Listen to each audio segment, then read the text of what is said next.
Señal directa. Un hecho sin precedentes sorprendió a la comunidad internacional luego de que el viernes por la noche elementos de seguridad de Ecuador ingresaran a la embajada mexicana en ese país. El objetivo era sacar de estas instalaciones al ex vicepresidente Jorge Glass, el ex vicepresidente de Ecuador, quien había recibido asilo por parte de las autoridades mexicanas o del cuerpo diplomático acreditado en ese país. Precisamente para hablar de este acontecimiento nos da mucho gusto saludar a través de la vía del Zoom al doctor Ernesto Villanueva del Instituto de Investigaciones Jurídicas de la UNAM. Doctor, ¿cómo está? Muy buenas noches. ¿Qué tal, Belén? Muy buenas noches. Gracias a ti y a Víctor por esta oportunidad. Al contrario, gracias a usted por aceptar la conversación, doctor. ¿Por qué ha causado tanta indignación internacional? Digo, sé que la pregunta es casi, se responde casi sola, pero para quienes no están tan familiarizados, digamos, con el derecho internacional y sobre todo, pues, con los reglamentos que rigen la diplomacia internacional.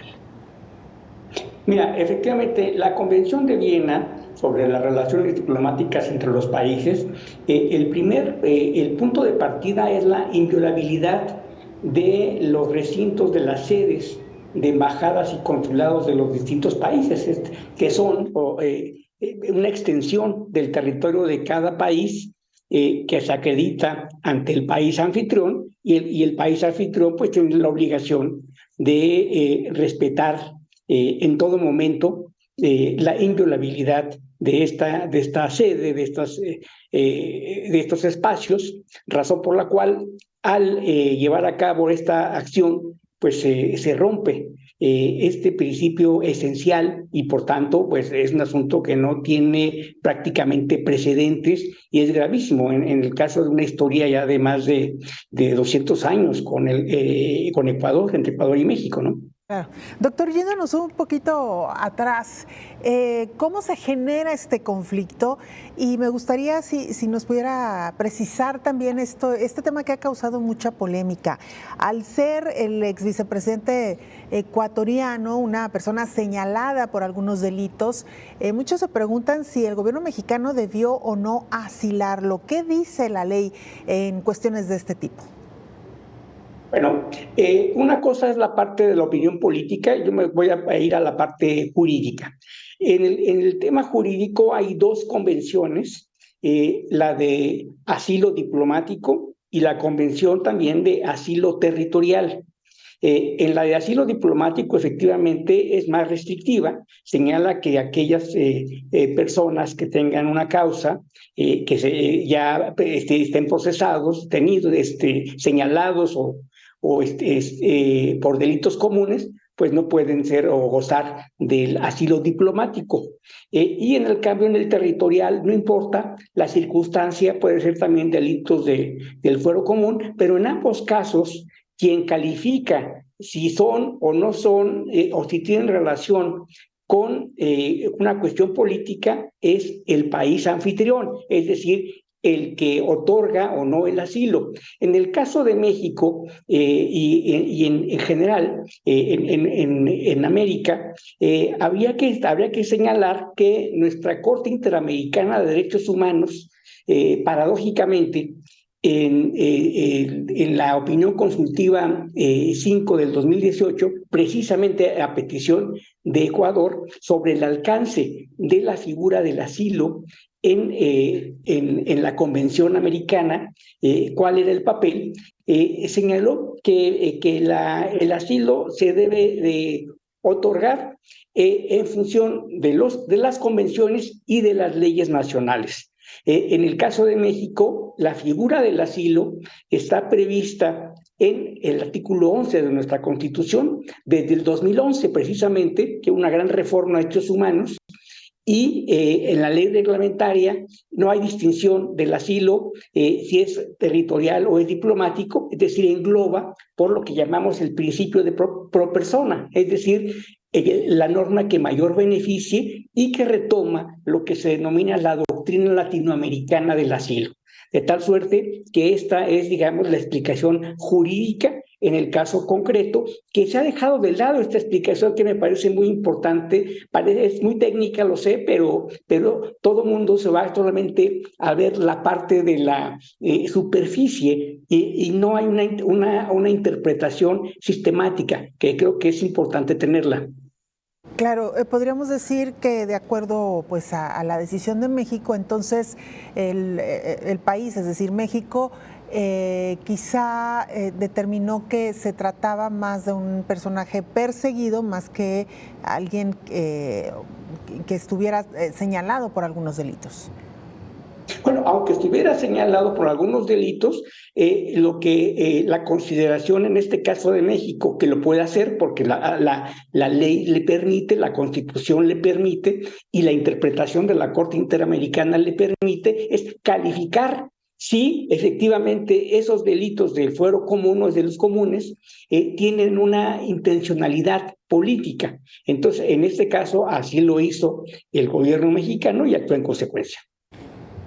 Doctor, justamente el presidente de la República de Ecuador, Daniel Noboa, publicaba hace un par de horas referente a este conflicto que se está dando ya entre México y Ecuador, y él lo matizaba o lo ponía diciendo que la decisión había sido para proteger la seguridad nacional, el Estado de Derecho y la dignidad de Ecuador, que rechaza cualquier tipo de impunidad a criminales, delincuentes, corruptos o narcoterroristas. Dice, entre algunas otras cosas, que su obligación es cumplir con los dictámenes de la justicia y que no podían permitir que se asile a delincuentes sentenciados. Parte de lo que estaba diciendo usted. ¿Hasta dónde realmente puede escalar desde su expertise este conflicto? Porque pues, el mismo presidente de Ecuador señala que hay algunos grupos o intereses políticos que están velando por encima de la soberanía, la dignidad y la justicia, que han tratado de volverlo como una lucha ideológica, dice él, y que están solicitando incluso hasta penalizaciones económicas hacia este país.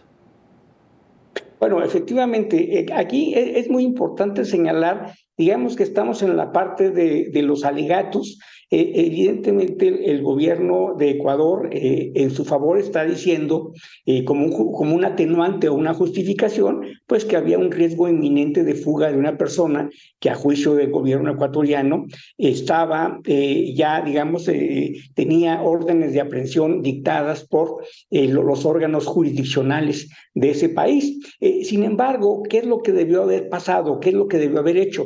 Lo que debió haber hecho es, si hay algún señalamiento, alguna consideración de esta naturaleza, interponer un recurso legal ante la Corte de Justicia Internacional para que fuera la propia Corte la que resolviera si le asistía o no la razón, en este caso al gobierno de Ecuador.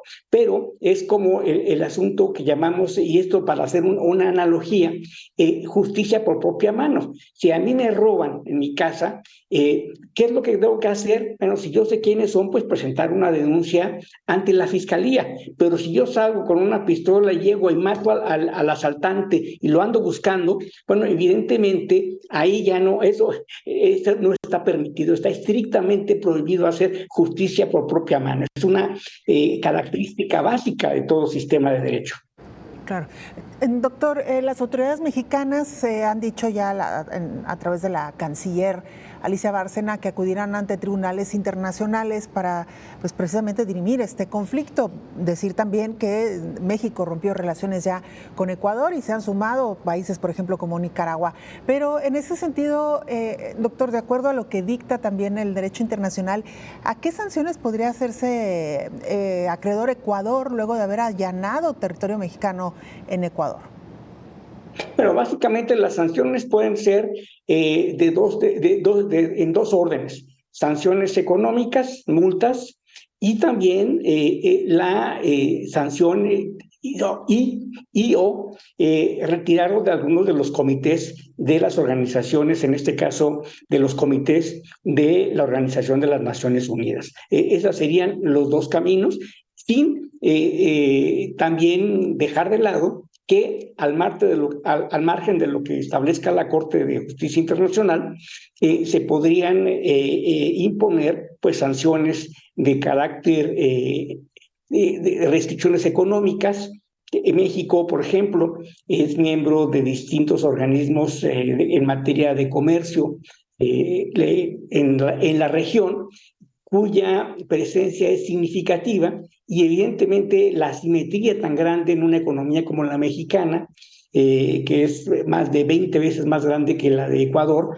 pues sin duda, pues el jugador más afectado en este caso, pues sería el gobierno ecuatoriano, que podría tener eventualmente el veto para que pudieran fructificar este tipo de posibilidades económicas que tendrían una repercusión negativa en la economía ecuatoriana. Digamos, esto podría ser, yo en lo personal no creo que lo aplique en el caso del gobierno del presidente López Obrador. Yo creo que hay toda la buena voluntad de utilizar los mecanismos de sanción los menores posibles y solo se ajustará al tema de la Corte de Justicia Internacional.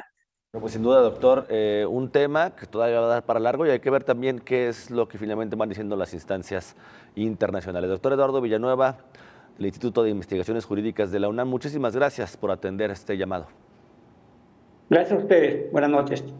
Buenas noches. Pues ahí la voz del doctor Ernesto Villanueva, de Investigaciones Jurídicas de la Universidad Nacional Autónoma de México. Vamos a una pausa, pero antes el CITEUR está anunciando para que usted tome, por supuesto, sus precauciones. Este martes 9 y miércoles 10 de abril permanecerá cerrada la estación López de Legazpi de mi macro La Calzada, perdone usted, por tareas de mantenimiento. El ingreso será por las estaciones Zona Industrial y o Clemente Orozco, ubicadas a 500 metros aproximadamente. Vamos a una pausa y volvemos.